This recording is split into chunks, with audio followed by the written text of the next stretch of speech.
ஹாய்ங்க, எல்லாருக்கும் வணக்கம்ங்க. காலைல ஷார்ட் வீடியோ போட்டிருந்தேன் இல்லையா, அதோடைய கண்டினியூட்டி தான் இந்த வீடியோ. காலைல பசங்களுக்கு லஞ்சுக்கு சாதம், வத்தக்குழம்பு, அப்பளம், கூட்டுலாம் செஞ்சு கொடுத்துருந்தேன்னு சொன்னேன் இல்லையா. சாதம் மட்டும் தான் தீர்ந்து போயிடுச்சு. ஏன்னா எக்ஸ்ட்ரா 2 பேருக்கு கொடுத்ததால் எனக்கு சாதம் இல்லாமல் போயிடுச்சா. சரி ஏதாவது பார்த்துக்கலாம்னு சொல்லிட்டு நான் வெயிட் பண்ணேன். கடைசியில் என் தங்கச்சி அக்கா வீட்டுக்கு போய் வீடியோ கால் பண்ணுறாங்க. பிரியாணி சாப்பிட்டுக்கிட்டே நூடுல்ஸ்லாம் வாங்கி சாப்பிட்டுக்கிட்டு வீடியோ கால் பண்ணாங்களா. எனக்கும் ஒரு பிரியாணி பார்சல் வேணும்னு சொன்ன உடனே 2 மணி போல் எடுத்து வந்து கொடுத்துட்டு போயிட்டாங்க.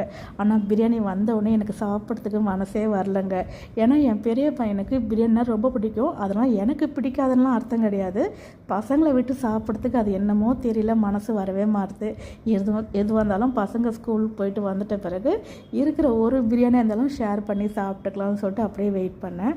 பசங்க வந்தவுடனே கொஞ்சம் ஆர்வத்தில் ஓப்பன் பண்ணால் அந்த குழம்பெல்லாம் கவர்லேயே ஊற்றிக்கிச்சு. இல்லை அவங்க ஒழுங்காக பேக் பண்ணலைன்னு என்னன்னு எனக்கு தெரியல. இன்னொன்று முக்கியமான விஷயம் என்னென்னா, பிரியாணி எல்லாம் டேஸ்ட்டாக தான் இருந்துச்சு. சீரக சம்பா அரிசியில் செமையாக இருந்துச்சு தலப்பாக்கட்டு பிரியாணி.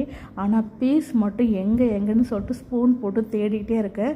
2 பீஸ் தான் இருந்துச்சு. அந்த 2 பீஸுமே எலும்பு கொஞ்சம் கூட சாதம் இல்லவே இல்லை. அதர்வைஸ் டேஸ்ட் நல்லாவே இருந்தது. பசங்களோட ஒரு பிரியாணி சாப்பிட்டாலும் திருப்தியாக சாப்பிட்ற மாதிரி இருக்குது. பசங்களை விட்டு சாப்பிட்றதுக்கு ஏன்னா அது மனசு வரவே மாட்டுது.